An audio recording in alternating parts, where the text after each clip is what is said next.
Hello and happy Friday, everyone. Welcome. I am Meredith. I'm here with our message for the 4th of October, 2024. We're using Wild Reflections Tarot for our message today. We have the Sun in Libra.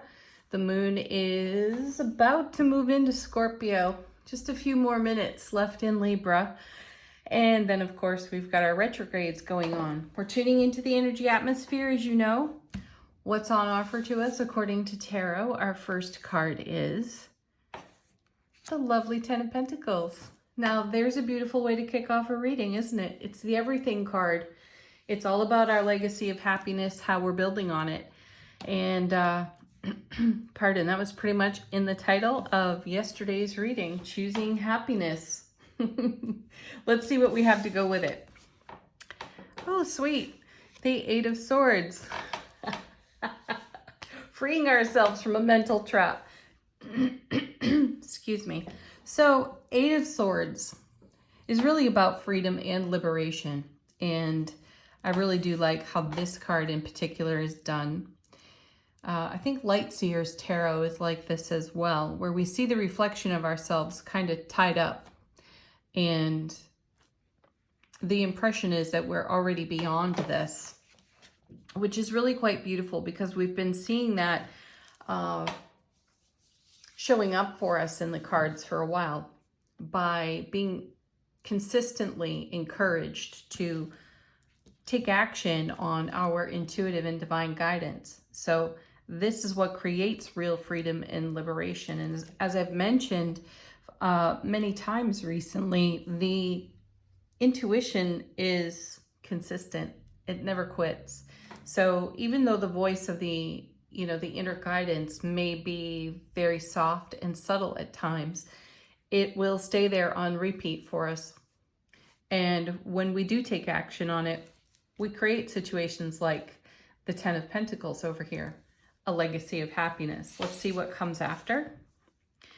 Wow, again now with the Wheel of Fortune, the divine delivery system. So I really do feel we're taking a look at prior experience, and there's very little emotion involved in it, which is wonderful because, the ego voice can pop up protectively when emotions are engaged.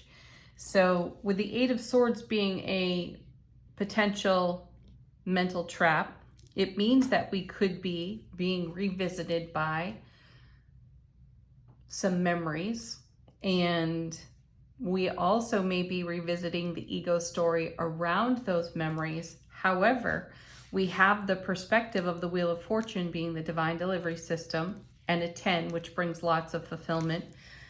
So this is sandwiched by two 10s. So fulfillment on either side. So there's a point of reflection here for us in this Eight of Swords. And my feeling there is we're back to taking a look at that cosmic yardstick just to see how far we've come in our own spiritual journey. Next we have, wow, another 8. So 10, 8, 10, 8. Amazing. 8 of Wands. Love this card. It's a swift moving energy, and it's all about communication, and not just any old communication. It's fulfilling. Separate of these 10s, it's fulfilling all on its own. So there's a level of completeness to the way we connect and the way we communicate.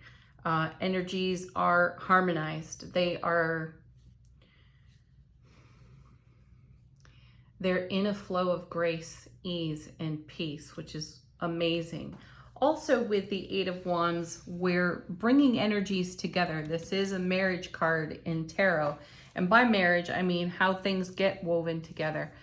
And that's on offer to us as well. And what I'm sensing here is through reflections, Wild Reflections Tarot, no joke with the name on that deck, right?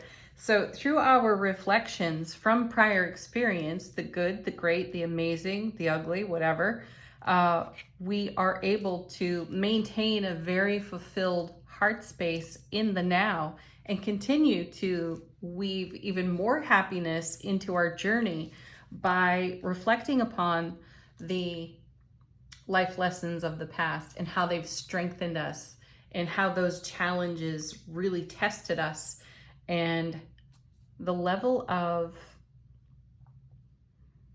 soulful presence that has created an amazing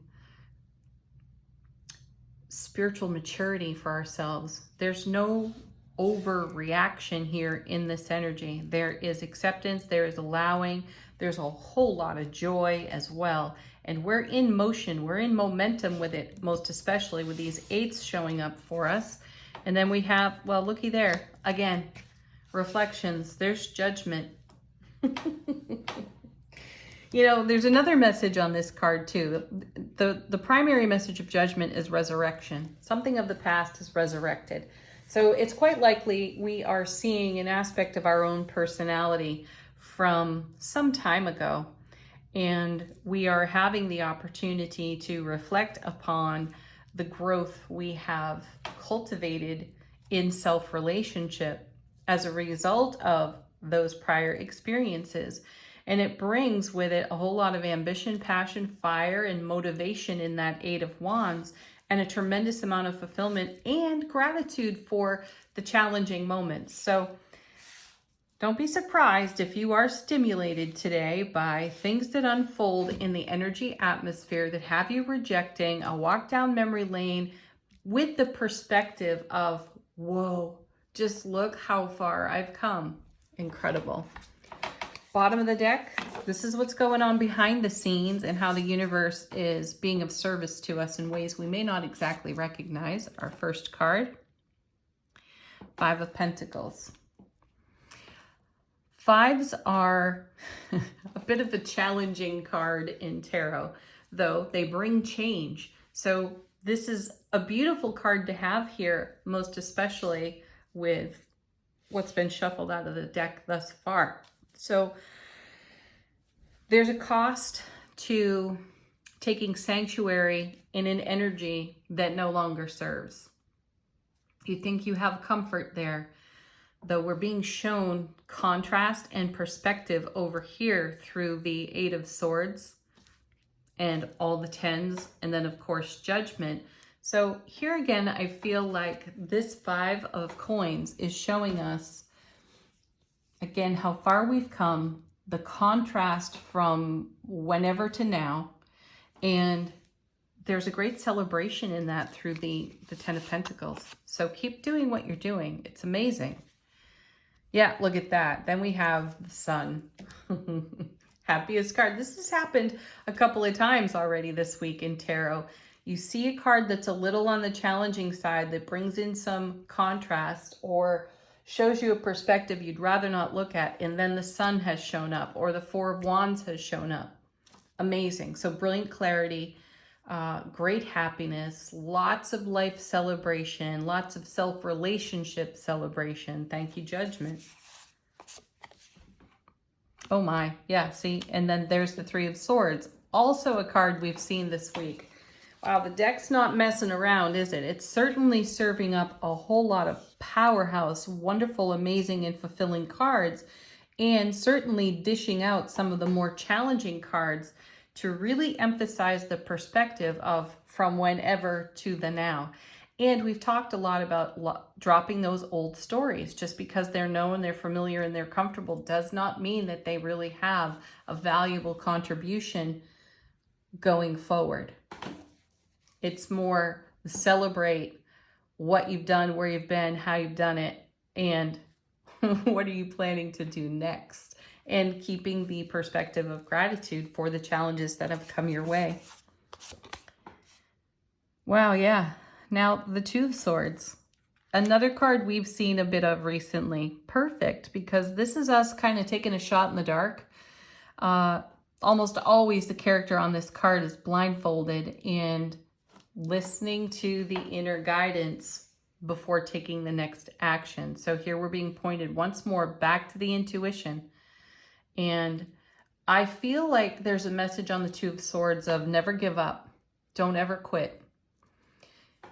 So the energy atmosphere or the environment may be very staticky. It may be charged with chaos at times. It doesn't mean that the static or the chaos has anything to do with blocking out our intuition. It's our ability and our strength and our commitment to our own heart space, self-relationship, to tune in, to be grounded, to be centered, and to stay there no matter what you're facing, and take action on the intuition. And then we have, wow, another one, another 5.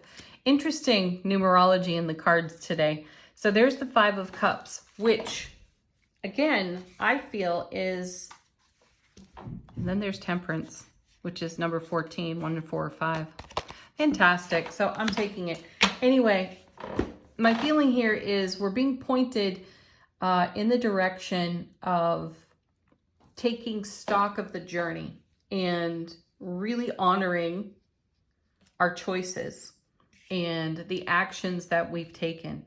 Some of them have been better. Some of them have been super challenging. Some of them have been perhaps emotionally horrifying. And yet, here we are with the Sun in the reading, with the 10 of Coins, with the Wheel of Fortune, and the 8 of Wands, taking a peek at the, our global life view, the global view of our own self-relationship. And it's really powerful. So in the 5 of Cups, we are considering the emotional aspects, not the mental aspects, but we've got them both here. In the 3 of Swords, you have pain, loss, sorrow of the past. And in the 5 of Cups, you have pain, loss, sorrow of the past on the emotional realm.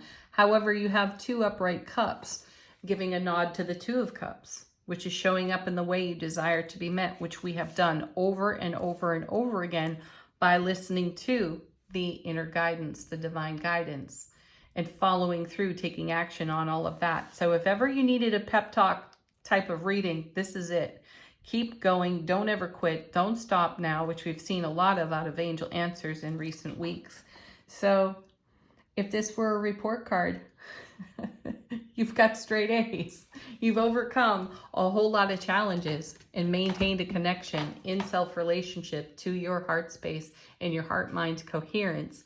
And you are living the now in that vein of energy. So keep doing it. It's incredible. So moving on to Angel Answers. We've already got a jumper. Trust yourself. Trust your vision. Trust your intuition. If you've got a question, a query, put it to this deck. Look at that. There it is again. Don't stop.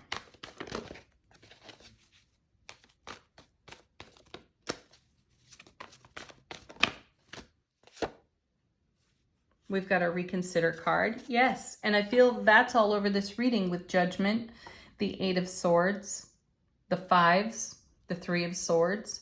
We're in reconsideration for everything that we thought was a hardship, and we're seeing it from a completely different perspective in that you can see the divine influence as you take the walk down memory lane, and you can see how the challenges were really for your highest and greatest and best interest.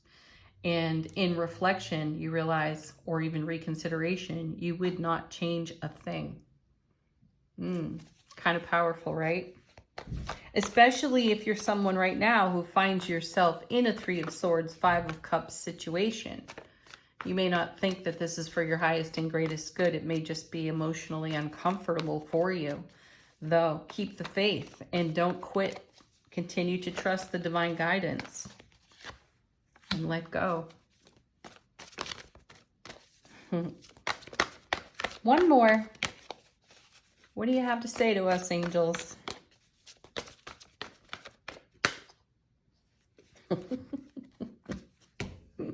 Be assertive. I like that card continues to show up too.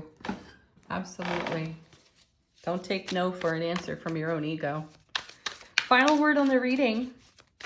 Angels and ancestors, how is our soulful presence informing our waking consciousness?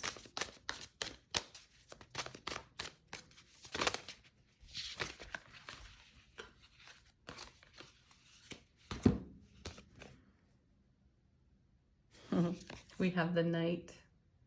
I love the sweet strength of this card.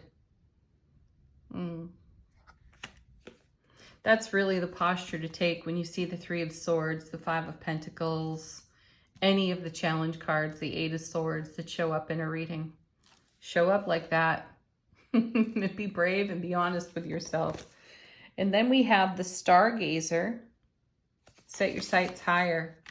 And that may be why we're taking a peek down memory lane through Judgment and some of the other cards that are showing up here for us. The Three of Swords, the Eight of Swords.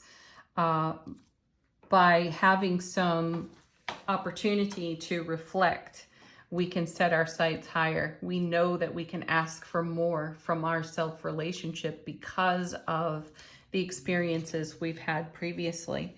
And then we have the Medicine Mother. How perfect. Honor your inner knowing. What have we been talking about all week? Our intuition, our inner knowing, the divine guidance. So honor it. Take action on it. Be assertive with it. Because look what it's bringing you. The Divine Delivery System. The Everything card and the Ten of Pentacles. Wow. The Eight of Wands. Yeah. Have the most beautiful weekend, everyone. Peace, love, happiness. Namaste.